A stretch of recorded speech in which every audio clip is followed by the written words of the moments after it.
राधे राधे। जय श्री कृष्णा। स्वागत है आप सभी का राधे कृष्ण भक्ति में।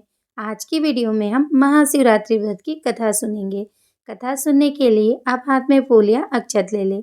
अब हम कथा शुरू करते हैं। प्राचीन समय में एक बहेलिया था जो नित्य प्रतिदिन अनगिनत निरपराध जीवों को मारकर अपने परिवार का पालन पोषण करता था। एक बार पूरे जंगल में विचरण करने पर भी जब उसे कोई शिकार न मिला तो वह क्षुधाकुल एक तालाब के किनारे रहने लगा।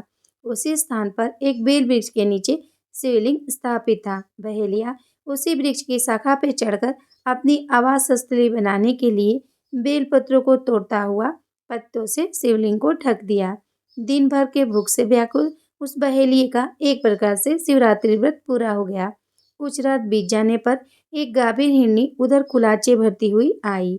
बहेलिया उसे मारने को तैयार हो गया। तब वो झिझकती व्याकुल हिरनी दीनवाणी में बोली, हे व्याघ्र, मैं अभी गर्भवती हूँ। प्रसव बेला भी समीप है, इसलिए इस समय मुझे मत मारो। बच्चे को जन्म देने के बाद शीघ्र ही आ जाऊंगी। बहेलिया उसकी बात को मान गया। थोड़ी रात व्यतीत होने पर एक दूसरी हिरनी उसी स्थान पर आई।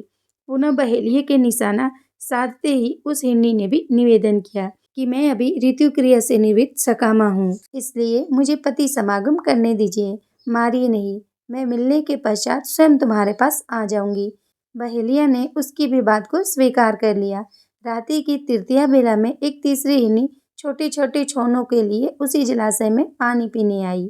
बहेलिया ने उसको भी देखकर धनुष बाण उठा लिया। तब वह हिरनी कातर स्वर में बोली, हे व्याघ्र, मैं इन छोनों को हिरण के संरक्षण में कराऊं तो तुम मुझे मार डालना। बहेलिया ने दीन वचनों से प्रभावित होकर उसे भी छोड़ दिया। प्रातः काल के समय एक मासल बलवान हिरण उसी सरोवर पर आया। बहेलिया पुनः अपने स्वभाव अनुसार उसका शिकार करने के लिए खड़ा हो गया।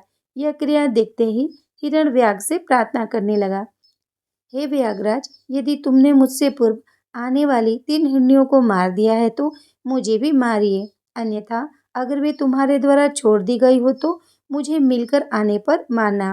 मैं ही उनका सहचर हूँ। हिरण की करुणामयी वाणी सुनकर बहेलिया ने रात भर की बीती बात सब कह सुनाई तथा उसे भी छोड़ दिया। दिन भर उपवास, पूरी रात जागरण तथा शिव प्रतिमा पर बेलपत्र चढ़ाने के कारण बहेलिया में आंतरिक शुचिता आ गई। उसका मन निर्दयता से कोमलता में ऐसा बदला कि हिरण परिवार को लौटने पर भी न मारने का निश्चय कर लिया।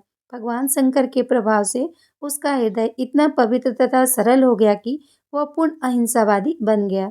उधर हिरनियों से मिलने के पश्चात हिरण ने सब परिवार बहेलिये के पास आकर अपनी सत्यवादिता का परिचय दिया। उनके सत्याग्रह से प्रभावित होकर बहेलिया अहिंसा परमो धर्म का पुजारी हो गया।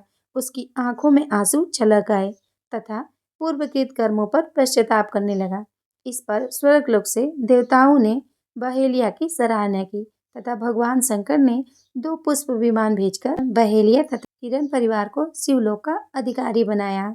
बोलिए शिव शंकर भगवान की जय। अब आपने जो हाथ में फूल या अक्षत लिया है उसे भगवान की फोटो के पास अर्पित कर दे। राधे राधे। जय श्री कृष्णा।